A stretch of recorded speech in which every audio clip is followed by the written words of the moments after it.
Саламатсыздар, урматтуу телекөрүүчүлөр. Салтанат телеканалы Игайс телеберүүсү бүгүнкү менин мейманым өтө оригиналдуу, өтө өзгөчө Кайрат Кыргыз. Абдан жакшы көрөм Кайрат Кыргызды. Мен да сизди жакшы көрөм, апам. Неге? Жинде болгонум үчүн бөтө болот кийин. Жок, без комплексин. Дайыма мындай бир шайыр, позитивный дегендей адам менен сүйлөшө билгендигим менен айырмаланып турат. Тамашаны түшүнөсүң да баардык нерсени. Негизи айтып коет го.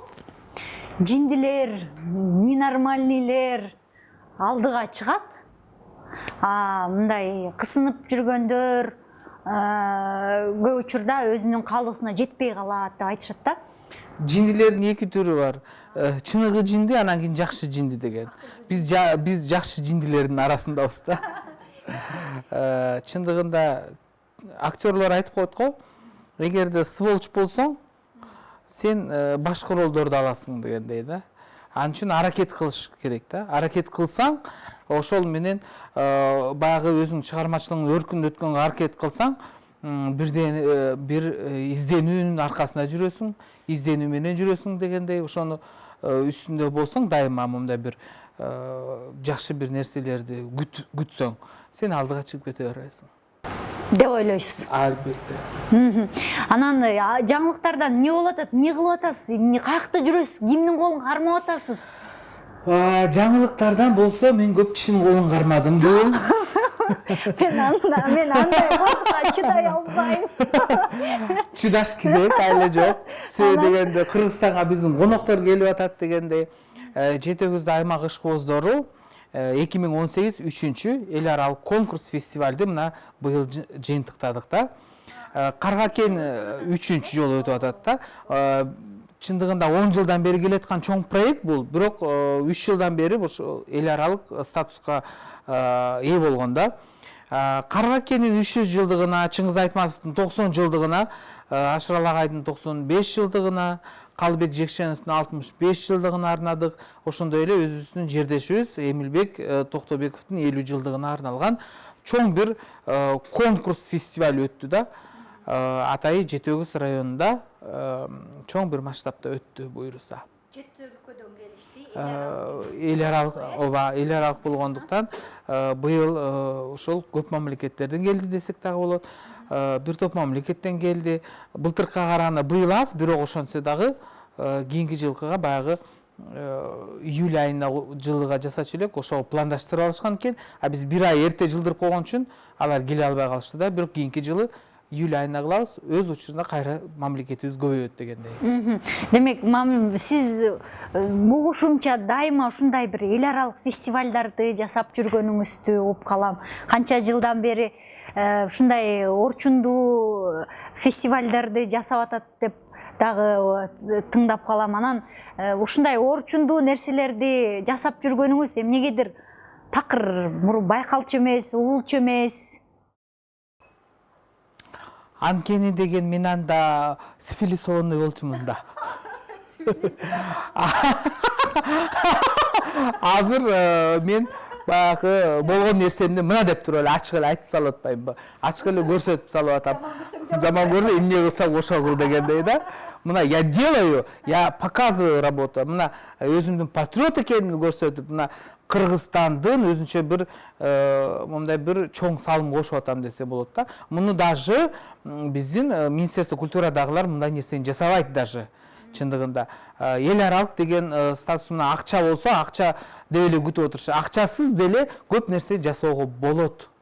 Ансыз деле биз баарыбыз бириксек эле ошол нерсени жасап эме кылса болот да. Ошон эми фестивалдын түйшүгү чоң, ал түйшүктү көтөрүш оңой эле ар бир эле кишинин колунан келе бербейт. Анча эмне түйшүктөнүп, анча эмне анын баарын сүйрөп алгансыз дейм. Сиздин эмне пайда? Назира жаным, бушугум, сасыгым. Мындай да, сен бир топ жылдан бери телевидениеде иштеп келе жатасың, туурабы? Сен фанатсың, сен болотода чыгып монтип жүрөсүң дагы эле. Мен да КТРде чоң иштегенбиз, өзүң билесиң. Мен маданиятта иштегем.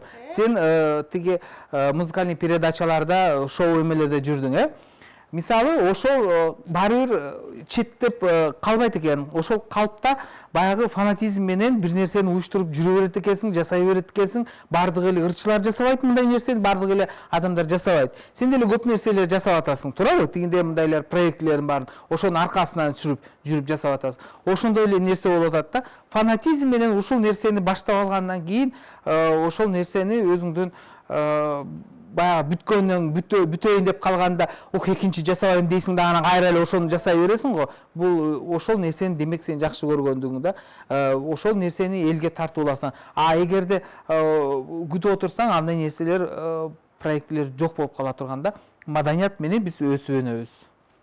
Ошон үчүн жасаш керек. Жакшы экен. Анан Кайрат мырза, маданиятка чоң салым кошуп атырсыз. Мурунчу сиз ырдап жүргөндө, комуз менен берилип атканда эмнегедир байкалчу эмессиңер. Азыр тим эле атайын ошо байкалбаганыңарга намыстандыңызбы же эмнеге мындай кызыл байракты алып, алло мен бияктамын дедиңиз го? Алло мен бияктамын деген жерим жок. Жок, аябай мындай Кайрат кыргыз жаңы имиджиңиз өзгөчө салют болуп атылып кетти го, дүңгүрөп. Мындай да, мен комуз менен ырдап атканда, передачалар болуп атканда деле ошол жерден баягы эме ырдап жүргөндө деле Назира деген кыз бар го, мен маңдайымда отурган. Ал мындай эле өтүп кетип калчу да, постоянно эле учурашып коюп эле, ооба. Анан байкачу эмессиң да. Анан форма менен жүрсөң дагы, тигиндей мындай болуп жүрсөң дагы көпчүлүгү байкачу эмес, билчү эмес да. Хотя мен эң сложный ырларды ырдасам дагы, абдан бир маанилүү ырларды ырдасам дагы көп көңүл бурчу эмес да. Анан кандай кылуу максат? Бул жерде мен мурункудай эле, мен негизи телевиденияга чыкканда кыргыз форма кийип, өтө халал болчумун да. Азыр болсо, например, мен көчөдө кандай жүрсөм, мурунтан бери ошондой болчумун. Ар түрдүү кийимдерди, эч кимде жок кийимдерди кийип эле ошондой бир эме кылчумун да. Анан кийин ошол кийим менен эле лучше момундай бир баягы позитивный кыймылдап, позитивный шаңдуу эме кылып, анан кийин момундай клубный варианттагы, анан кийин өзүнчө бир момундай бир кыска форматтагы, анан кийин бир эстрадага более жакындап, анан өзүмдүн фольклорный үнү менен баягы жасап туруп иштеп чыкканбыз. Албетте Эркин Меркановдун аранжировкасы менен жасалган нерсе да, талантынан. Анан кийин ошону менен иштеп туруп, анан кийин Мынасага деп анан чыгып койдук. Анан мен ойлогон эмесмин, мен обычный эле баягы мурун клиптерим бар болчу. Ошондой эле болот экен деп эле ойлогом. Мен мынчалык аябай эме болуп кетерин мен билген эмесмин чындыгында. Мен обычный эле мурун кандай иштесем, ошондой эле элестечүмүн да. Эркин мырза айтты да сага, Кайрат, кел чачыңды мындай кылабыз, кел өзүңдү мындай кылабыз, бир укмуш нерсе жасайбыз деп, чачыңызды, кашыңызды бир укмуш мындай формага келтирип атканда, ойчой ушу болмок беле деген жоксузбу? Андай нерсе болбойт да, чыгармачыл адам деген андай нерсе болбойт. В жизни андай болбойт да. Мисалы актерлорду карап турсаңар, гримде мындай кылышат, ар түрдүү кылат, оперный театрда деле ошол образ чыгарыш үчүн ошондой бир эмелер жасай беришет да, например. Мен кичинекей балдар менен иштегендиктен, момундай бир андай нерселер, мультфильм, андай нерселер мага мындай эле көрүнүш да, обычный эле көрүнүш да. Анан кийин единственное то, что мен Эркин агага фольклорный деп жаздырып барам дегенде, сен эми кечке фольклорный ырдай бересиң, кел мындай ырда, тигиндей ырда, мындай ырда деп, анан кийин ошентип анан баягы ырларды тандап, анан ошентип жазып туруп, атай мага ылайыктап туруп анан эме кылганда жазганбыз. Анан ошол клубный варианттагы өзүнчө бир фольклорду эстраданы айкалыштырып туруп, өзүнчө бир эмеде анан ырдап чыгып атпаймынбы. Имидждүү болсо баягы салафан элден өзгөчөлөнүш керек да, ырчылардан дагы өзгөчөлөнүш керек. Ырчылардын арасынан дагы баягы скромный болбой, баягы башкачараак бир эме кылыш керек да. Анан ошон үчүн ошону менен иштеп чыгып калат. Азыр дагы Эркин мырзаны продюсерим катары деп жүрөсүз? Эркин агай мен продюсерим эмес, бирок Эркин агай мен агайым катары эсептейм да. Статус деген нерсе бар да. Статус. Мисалы, агай мага жардам берип атат. көп жерден жардам берип атат, көп мөмөрдөн жардам берип атат, мисалы аранжировкалардан, жаңыча ырлардан ырдатып эме кылып, анан ошон менен анан иштеп кыймылдап атабыз да. Творческий подход, творческий мындай чыгармачылык боюнча чоң иштеп атабыз да. Мындай кирешесин чогултуп алып, мындай тигиндей деп экөөзүңөр бөлүшүп, жазышып, ынтымактуу анткен жоксуңарбы? Мисалы анын иштеп аткан аранжировкаларын албетте негизи сатылат да мындай нерселердин баардыгы. Ошонусун кутулганга мен баягы ырдап атам, тигинтип атам, тойлорго барып атам дегенде, кутулуш үчүн баягы иштеп атам дегендей. Анан кетейин. Анан азыр дагы бир өзгөчө, оригиналдуу, бир башкача. Мен сиз байкаганыма караганда эски ырларды жаңы көйнөк кийгизүү менен алек экенсиз азыр, Мен мисалы мындай да, мен үнүм народный болгондуктан, фольклорный болгондуктан, көбүнчөсү ошо илгерки ырлар, кандай гана ырлар болбосун, по-любому илгерки ырлардагыдай кыргыздын фольклору болуп эсептелине берет да. Жаңы ырларды ырдасам деле фольклорный болуп эсептелине берет да, чындыгында. Анан самое главное, чтобы сөз жакшы болуш керек да. Ошол сөзү менен анан жеңип кетип атабыз да.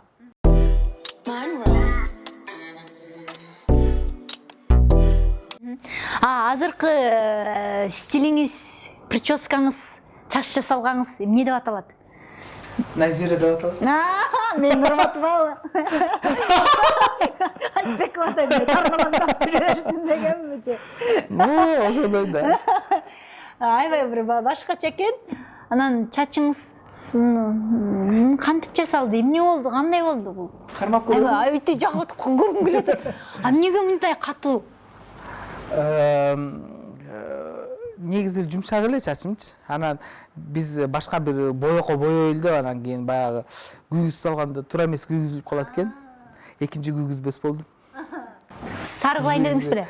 Более пепельный цвет кылайын дегем. Болбой калды да. Анан ошондон улам анан не то болуп калды да. Анан кайра карага боеп эле, кайра мурункудай эле келтирип койдум. Биз жаңыча бир изденебиз деп бир нерсени жасап көрөлү, дегени көрөлү. Эми муну менен чектелбейбиз да негизи. Да, кийинки кадамыңар аябай кызыктуу болот. Кийин ошону изденип атабыз да. азыр ойлонтасыңарбы? Ооба. Эмне мүйүз чыгарып деп, Да. Жакшы. Кайрат мырза, ал ким? Ал кандай адам? Кайратпы? Ооба. Кайрат ал кандай жигит? Кайрат деген өтө алдыга умтулган, бир нерсени до конца чыгаруу, бир нерсени жасоо, бир нерсени жасайм дедим, ошонун түбүнө жеткизүү, кызыккан нерсесин аркасынан чуркап жүрүп алуу, өтө маданияттуу болгонго аракет кылуу, катасыз жазганга аракет кылуу, биринчиден, анан кийин дипломат болуу, анан элин жерин сүйүү, патриот деген нерсени көп эме кылам да, басым жасайм. Анан шайыр, өтө шайыр, андан сырткары ошо окуучулар дагы мындан кийинки дагы биздин муунга калтыра турган дагы бир балдарыбыз дагы жакшы бир ырчылардан чыкса деген чоң бир максатта и жакшы көп адамдар менен сүйлөшүү. Неме, шайыр адамдын ичинде бир чоң муңу жатат. Анан ошол нерсесин катыш үчүн сыртына шайыр маскасын кийип алат деп мага көп айтышат да. Мага мен дагы шайырмын го. Анан сизденчи ошол сөзгө кандай кошуласызбы? Ичиңизде айта албаган муңуңуз барбы? Көп ыйлайсызбы жашынып алып? Мисалы, мага туура эмес, мындай да, мага сөгүнсө андан көрө, сөгүнсө, жоксо анан мындай нерсе, эмеси мага камарабайт, анан мага андай нерсе жок. Туура эмес, неграмотный сөз сүйлөсө, туура эмес, неграмотный сөз сүйлөсө, ошол мага таасирдүү да. Ошондон мен таасирленип калам да.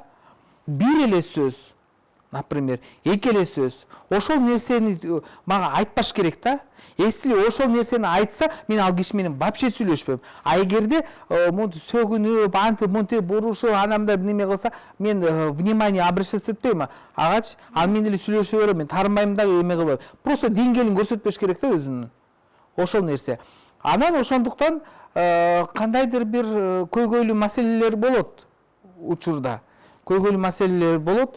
Ошолорду мен туура эмес эме кылып койсо, мен ошолор үчүн иштеп атсам, алар үчүн иштеп атсам, ошолорду көтөрөйүн деп атсам, анан кайра мага туура эмес эме кылып койсо, ошол көйгөйлөр биякта калып калат. Бирок мен ал нерсени сыртка чыгаргым келбейт. А элдерге көрсөткүм да келбейт да. Элдер көрбөй эле койсун ал нерсени. Жакшы нерсени көрүп турсун да. Бул билишимче бул сиздин жанагы алдыгы өзгөчө бир стилиңизди эл кабылдай албай, өзлөрүнүн эрежелерине сыйдыра албай. Эч кандай тиешеси жок бул жер. Жок, стилиң кереги мурун эле, стилде мурун эле ушундай адамдар. Негизи эле общий айтып атам, общий айтып атам. А стиль это мен ойлоп турмун да, мен алдыгы жаңы стиль кийинип чыкканда элдин баары көңүлүнө көк таштай тийген го депчи. Жок, андай эмес. Ал эмес, просто мен элдерге урок кылып эле дагы айтып атам да, мисалычы. А вот стиль болсо баягы деп атып анан кийин азыр нормальный болуп калбадыбы. Деп калбады, туурабы? А сейчас уже понимает, элдер билип атат кандай мен нормальный экенимди. Ошо башында көргөндө, даже ырчыларды тааныбаган ырчылар дагы бар да арасынан. А мен шоу бизнесте канча жылдан бери жүрөм. Анан жаңы эле келип алып, анан кийин өзүнчө баягы звезданутый болгондор бар да, арабызда, туурабы? Анан ошолор мен муну келесо экен деп ойлогом, анан мындай экен деп ойлогом деген чыгып атпайбы? Даже вот именно ошондой эле билинип турат да кандай экен өзүнүн деңгээли делечи, мисалы, туурабы? Анан кийин надо разобраться, это же творчество, это театр, сырт театр. Самое главное бул жерден ырды угуш керек, сөздү көрүш керек и голосту угуш керек. А ушу келесо экен деп ойлогом дегендер менен мындай жакындан таанышып көргөндө ойлору өзгөргөн учурлар болдубу? Албетте өзгөрөт да. А мен сизди келесо экен деп ойлогом. А мен сенден келесо, сен интервьюлөрдөн көрүп атпайсың кандай сүйлөсөм, значит, ошондон билинет да келесо эмес десе. Мен акты байкабайм дейт. Значит, ал телевизордо көрбөгөн киши. Дальше мындай укмуш критикалар жаады. Сиз эми мурун андай нерселерди көргөн эмессиз да. Анан бул келесо экен деди, бул жиндик экен деди, бул эмне окуй деди, бул кетсин деди. Айтор эмне гана сөздөр айтылган жок да. Бирок ошонун баарына кантип туруштук бердиңиз, анан депрессия болдуңузбу? Депрессия, причем здесь депрессия? Депрессия болгон жокпу? Жок, болгон жок. Катуу тийген жокпу? Катуу тийген эле жок.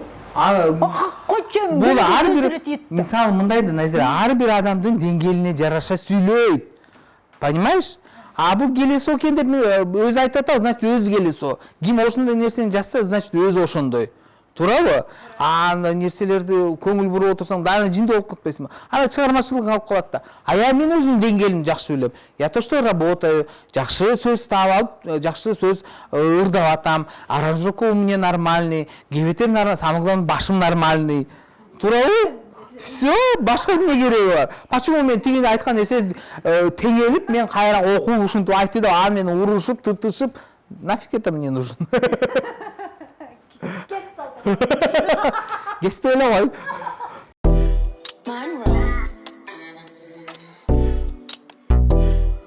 Дагы мындай Чубак ажы сизди деген министрге чейин кат жазыптыр го, момуну карабайсыңарбы, эмне болуп атат балекет төлөкөт деп. Сиз эмнеге реакция бердиңиз ушуга? Берген жоксуз, Бердиңиз вообще. Эмне жок, реакция берген жок. Эмне ойлодуңуз? Ал берген жок болуш керек, по-моему. Жок, эми интернет булактардын баарына Чубак ажы ушинтип чыкты деп жазылып. Алар өзүлөрү эле жазып атышат. Ал анткен жок ал киши. Анткен жок. Анткен жок ал. Ал өзүнүн динин карабасынчы, дин маданиятын, өзүн билип алсын, самый главный. Өзүнүн экинчи катын менен разобраться этип алсын. Мени коюп. Ал дин маданияты, ал өзүнчө. Мен аныкындай момундай юбка кийген жерим жок. Штан кийген жерим жок. Мен арабтын кийимин кийген жерим жок. Мен өзүмдүн современный момундай бир кийимдерди кийип жүрөм. Даже жада калсам мына кыргыздын оймоч чиймеси менен өтүк кийип атам. Это тоже неме өзүнүн немеси менен жүрүп атат да.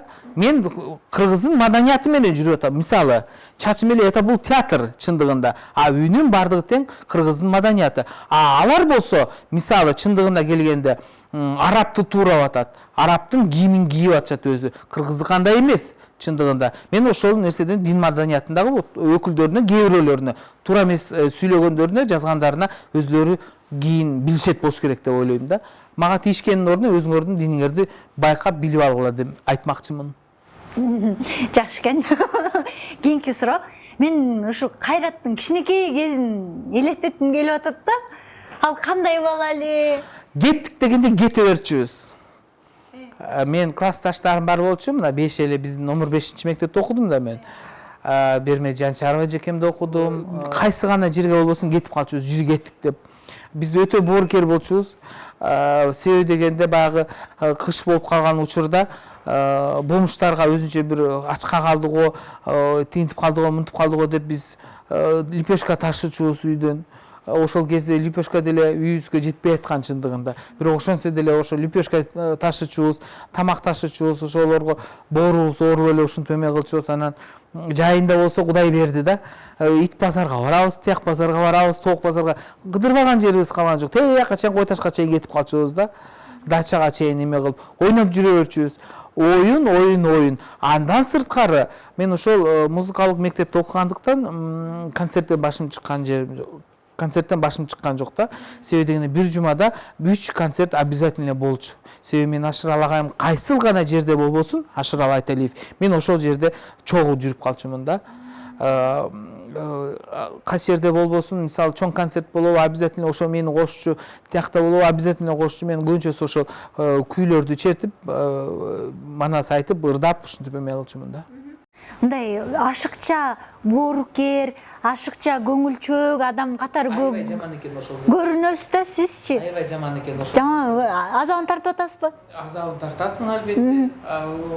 Ошол нерсе жаман баарынан.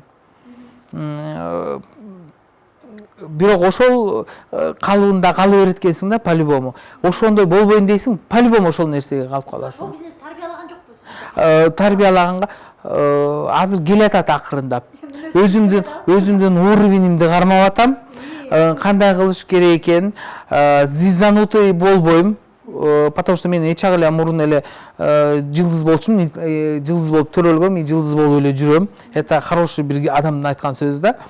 Анан ошондуктан мен ал нерселерден эч оорубайм деле, просто ошол уровенди кармайм.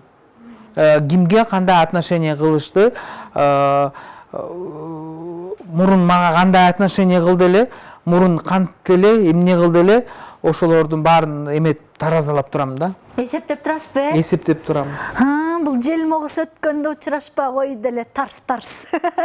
Бул желмогус өткөндө сүйлөчү эмес эле тарс. Мисалы Назира Айтбекова деген кыз бар да.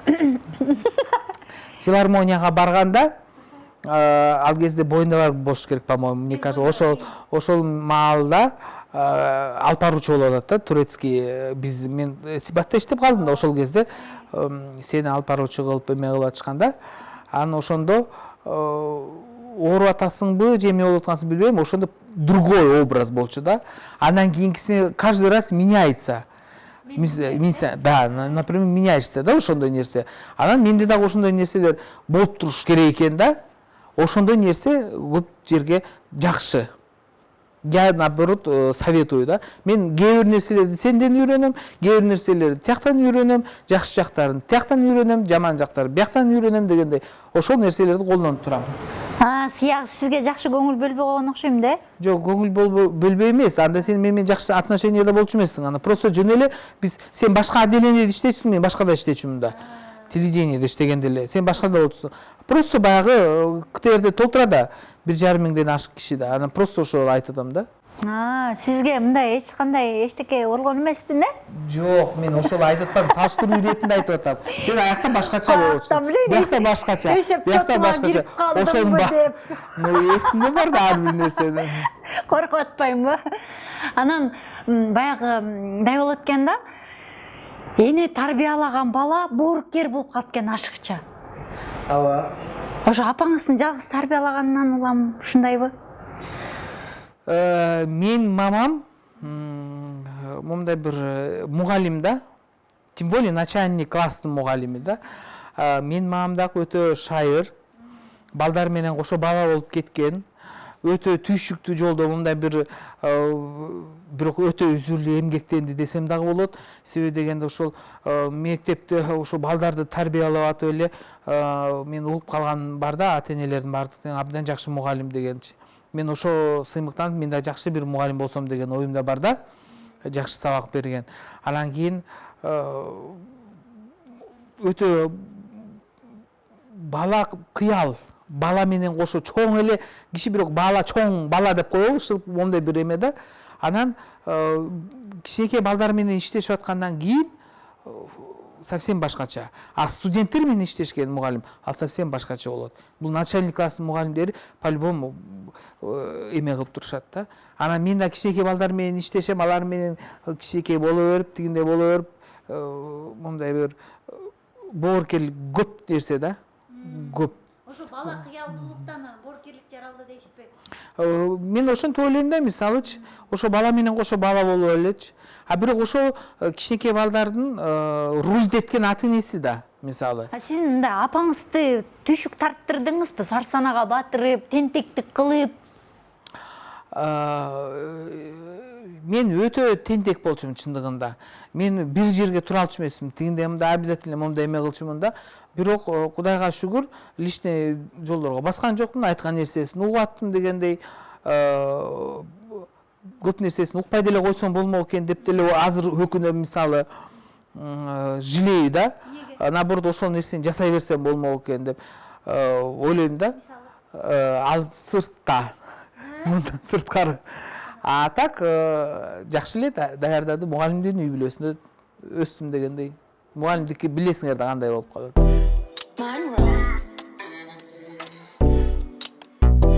Канча балалуу апаңыз? Бир туугандарыңыз барбы? 8 бир тууганбыз. Сиз 8 бир туугансыңарбы? Канчанчысыңар? Мен эң кичүүсүмүн. Булуусу азыр көнчөсү баягы Казакстанда иштешет, көнчөсү биякта иштешет, ошондой да, ар түрдүү жерлерде иштешет. Анан Мен эң кичүүсүмүн. эң кичүүсү эркек агаларыңар бар, Жок, бүт кыздар. Бүт кыз, жалгыз сиз эркексиз. Жалгыз мен. Тизом го. Жалаң айымдардын арасында чоңоюш ал кандай нерсе? Мен аларды вообще мисалы көп деле билбейм деле да. Себеби ар бир өзүнүн орду менен эле тияк бияка кетип эле баягы эки эжем менен эле жүрбөсөм, баягы калгандар бар чоңоюп кеткен да мурун эле уже. Алар окуу жай менен тияка бияка көнчөсү ошо Казакстанда окуп калышты да. Анан Өзбекстанда окуп калышты, шылып ошондой бир эме да, ар түрдүү жерлерде окуп эле эме болуп калышты да.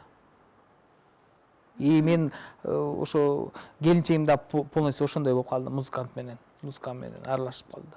Келинчегиңизди айтыңыз эми. Найма кызыгам. Кайрат кызын келинчеги кандай неме? Жинди. Алда жиндиби? Алда жинди. Менден да өткөн жиндиби? Сен таанышсаң вообще ужас. Неге? Жөн тура албайт, обязательно бирдекени чукулап тура берет.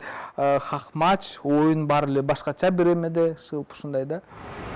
Ал көнчөсү азыр негизи спецмузыкант, бирок азыр ошо бизнес менен эле кетип калды да. Мындай кантип табышып калдыңыз, кантип таанышып калдыңыз, кантип Чоң окуганбыз. Чоң окуганбыз. Канча жыл болуп чогуу жашаганыңызга? Мен көп болуп калды уже. Көп болуп калды эсимде жок койсуз. Анан? Ошо? Сизди мындай кандай колдоп турабы, эмне кылат?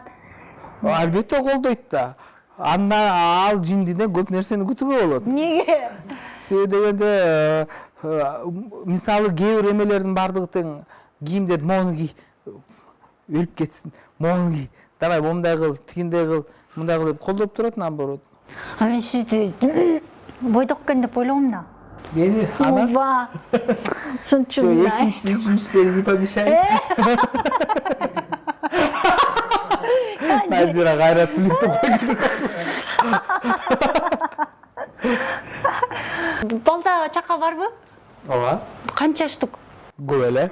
Канча штук? Көп эле. Эмнеге алар жөнүндө айтпайсыз?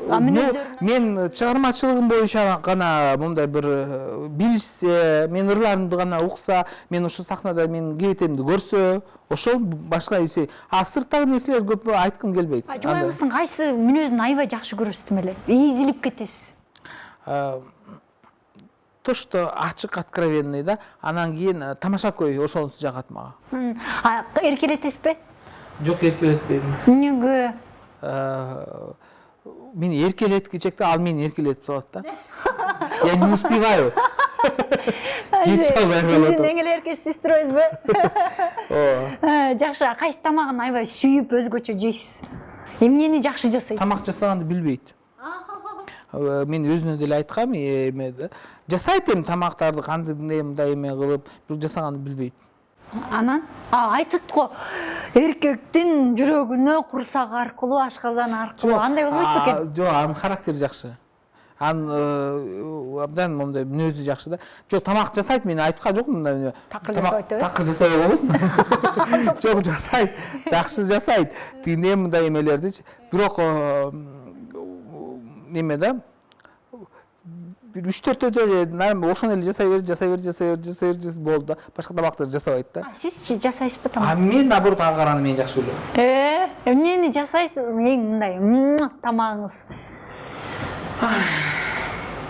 Кайсырын айтсам? Картошка куртайсыз, курасызбы? Ошо? Картошка элеби?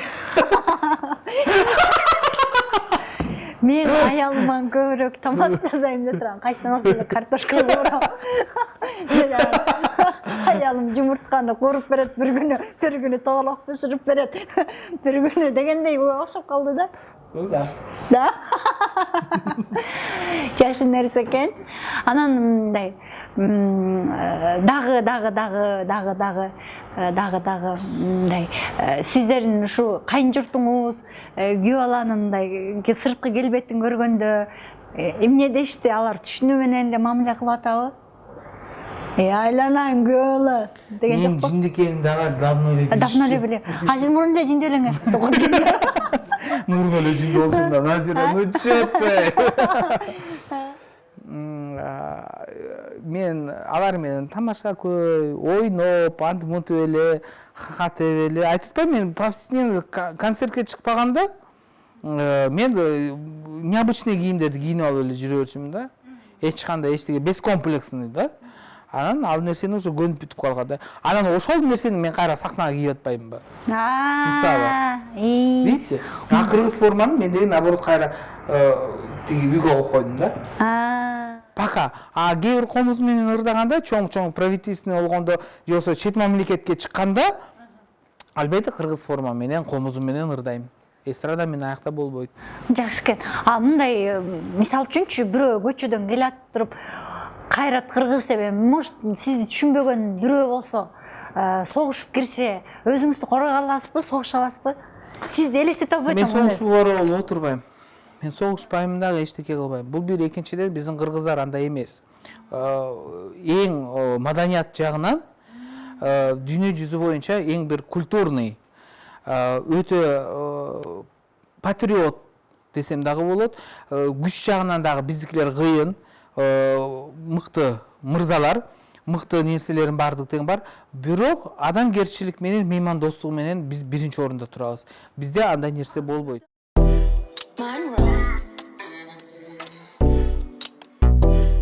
Мен алып билеңиздер эле. Сени эгерде мындай бир условия менен эмете турган болсоң, мен алмакмын да. Мисалы? Эгерде тамакты жакшы жасасаң, Месай. жакшы интересный дагы бир долбоорлорду жасасаң, жок эле дегенде 5 долбоор менен конкрет иштесең, сен азыр көңчөсү багы ойбай, скрытый болуп калбадыңбы? Мен скрытыймынбы? Жок, скрытый болуп көп эфирге чыкпай эме болуп калбадыңбы? Вот ошондой нерселерди эме кылсаң дегеним да. Көбүрөөк эфирлерге чыксаң, правительственный концерттерге чыкчусуң сен, например. Более мындай бир көбүрөөк проектлер менен иштесең, мен сөзсүз алмакмын да сени. Не, проекттин үчүн эле? Проекттин үчүн эле, потому что сен алып барганың, позитивный алып барганың, адам менен ошо сахнадан чыгып алып, ар бир киши менен сүйлөшкөндүгүң ушунчалык езилип, бышырып, эле мындай бир чогуу бир банкет отургандай элестетип кетем да кээде. Мен мисалы ошондой айтып атам да, башкалар кандай элестетет билбейм, бирок ошондой. Ошондо алмаксыз. Ошон үчүн. Эмнеге мындай аял катары сүйүп койсоң эмне болот эле? Андан сырткары. ты красавицасың да, красавицасың. Просто тиги өтө секси болсоң, еще лучше кайра эме кылмакмын да. Жакындамакмын. Да, еще более. А мен кызганбайм башка жерлери. Напримерчи, мен кызганганды көп жактыра бербейм да. Мен наоборот сен ошончол ачык айрым мындай бир жасанып, мындай эме кыла берсең, өзүнчө бир балекеттер барын эмете берсең, тоже мен аябай сага жакындай бермекмин да, өзүнөн өзү эле. Койгун. Неме, Кайрат Кыргыз. Азыр скрытыйсың, по-любому скрытыйсың. Кайрат Кыргыздын табитинен өтпөй калдым. Кайрат Кыргыздын жаргылчагынан өтпөй калдым деген нерсе жок, сен ошону жасасаң деп атам мен. Мен айткан жокмун да сен. А сен аны сможешь, правильно? Али шанс бар. Да, шанс бар. Албетте. А сиздин жубайыңыз ошондойбу? Прям аябай сексуалдуу мындай. Өтө. Без комплексно айтып атпаймынбы? Ал жанында турсии барбы, турсии жокпу, мындай это не имеет значения, да? Анан самое главное, чтобы нормально сүйлөп, башы иштеп туруш керек да, самое главное. Анан мен эмне кылайын? Эмне ти? Кимге? Мага ти? Сен жаратпай атпайсызбы анан? Ким айтты жаратпайт деп? Эми оңолосуң да, оңолгондон кийин болду, барды, жайында болуп калат. Анан? Ошол, анан кызды болуп каласың. Мындай чаштар мындай, сразу мындай анан каштар мындай төрөлөт да кыз. Как раз мына диванда бар экен, бардыгы бар экен, готовый. Совместный проект. Совместный проект. Түз эфирде. Азыр сиздин көзүңүздө жасалат. Баштадык. Кайрат Кыргыз жана Назира Айтбековадан кайталаңыз долбоор. Немебиши кызыңыздын аты эмне деп аталат? Асыл Апасова.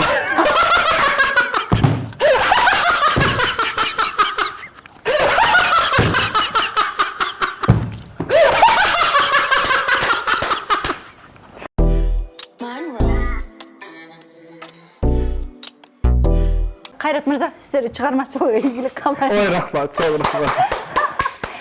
Биз коштошобуз ушун менен. Эмки эфирге чейин саламатта аман туруңуздар. Бай-бай. Асыл апа, саламдар.